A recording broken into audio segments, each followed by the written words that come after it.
I'm Lana. And I'm Audrey. We are Cadet Girl Scouts in Yorktown Troop 4047. We are working on our Silver Award, which is the highest award a Cadet Girl Scout can earn. Our project is to help others find joy even when things are rough. This year, we completed the badge, The Science of Happiness. We learned that scientists say there are 3 keys to happiness: pleasure, engagement, and meaning. When we say pleasure, we mean doing things you enjoy. Engagement is feeling interested in your activities and connected to others. And finally, meaning, which is feeling like what you do matters. Most people try to find happiness through pleasure, but studies show it is the least likely to bring joy. We found that painting kindness rocks for others really engages us, and giving them to others made us feel really good. We decided to share this project with our community in the hopes to spread lots of joy. We are going to show you how to paint kindness rocks to share with your community. You can pick up pre-painted rocks to decorate at home from the Tab and Yorktown libraries while supplies last. Or you can paint your own and follow along. The first step in any craft project is to gather your supplies and set up your workspace.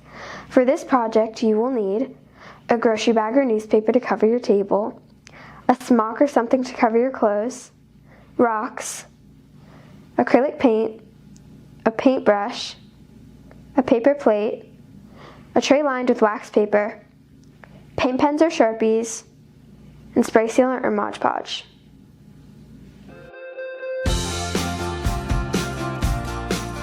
Once you have your supplies together, you're ready to start painting your background.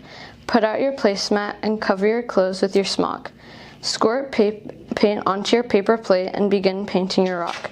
We prefer to cover the whole rock, but if you want, you can just cover the side that will be seen. When choosing your background color, it is important to consider the colors you will use to decorate your rock.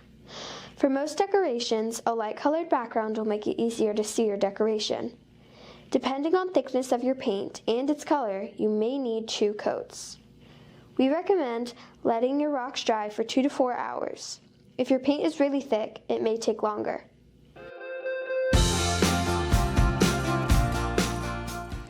Once your rocks have dried completely, you are ready to make your design. There are lots of choices. Some ideas we came up with are emoji faces, inspiring quotes, or something found in nature, like turtles, flowers, or bees. Check out a library book for more ideas and directions. Whatever brings a smile to your face will surely bring one to someone else's.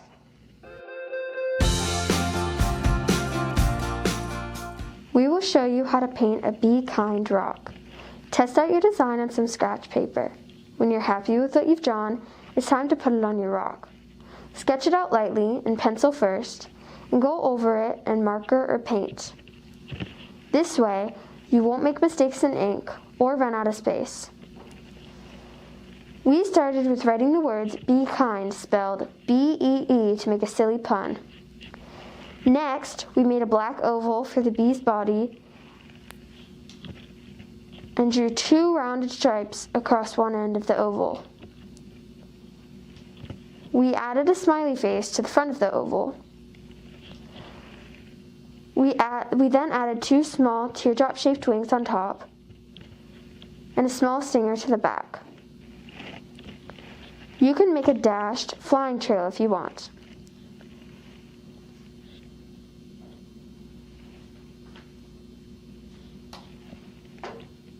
Finally, we added a heart for a splash of color.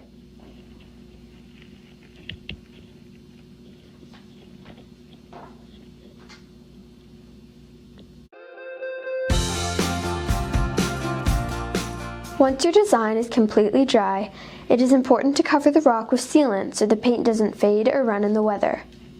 You can paint on Mod Podge or use outdoor spray sealant.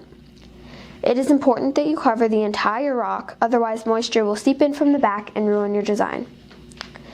We start with the back in case the rock is sticky when you flip it over. That way, if it sticks to your paper, it won't ruin your design.